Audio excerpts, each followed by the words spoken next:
हाय दोस्तों, सबसे पहले आप इनका एक स्क्रीनशॉट लेकर एक पेज पर हूबहू लिख लीजिए। फिर हम आपको वर्ड्स को सीखने का एक नायाब तकनीक सिखाते हैं। आइए दोस्तों, करियर में चार चांद लगाने वाली भाषा अंग्रेजी को सीखने के लिए प्रतिदिन हम लोग भाषा की आत्मा कहे जाने वाले वर्ड्स को ग्रामरपुर गांव में हमेशा के लिए सीख जाते हैं, भीड़ से अलग हटकर एक गजब की तकनीक से।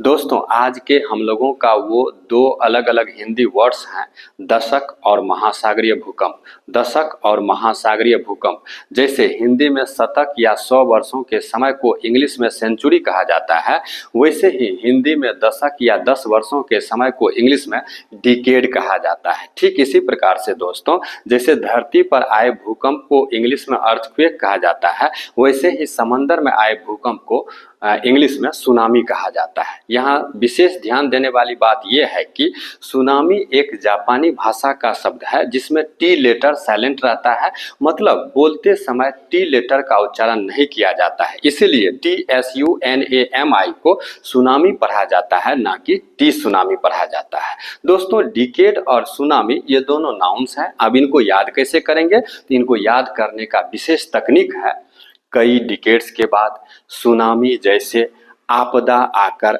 हमें सोचने पर मजबूर कर दिया कि विश्व को मिल जाना चाहिए। कई दशकों के बाद महासागरीय भूकंप जैसे आपदा आकर हमें सोचने पर मजबूर कर दिया कि विश्व को मिल जाना चाहिए। दोस्तों, जैसे हम एक बार इंग्लिश किए फिर उसके बाद हिंदी, ठीक इसी प्रकार से एक बार इंग्लिश और एक बार हिंदी में बारी बारी से बोल बोल करके पूरे सेंटेंस को कम से कम 20 बार लिखना है। कैसे? तो एक बार और हम फिर बता दे रहे हैं, कई डिकेड्स के बाद सुनामी जैसे आपदा आकर हमें सोचने पर मजबूर कर दिया कि विश्व को मिल जाना चाहिए। कई दशकों के बाद महासागरीय भूकंप जैसे आपदा आकर हमें सोचने पर मजबूर कर दिया कि विश्व को मिल जाना चाहिए।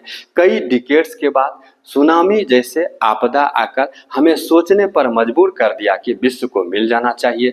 कई दशकों के बाद महासागरीय भूकंप जैसे आपदा आकर हमें सोचने पर मजबूर कर दिया कि विश्व को मिल जाना चाहिए।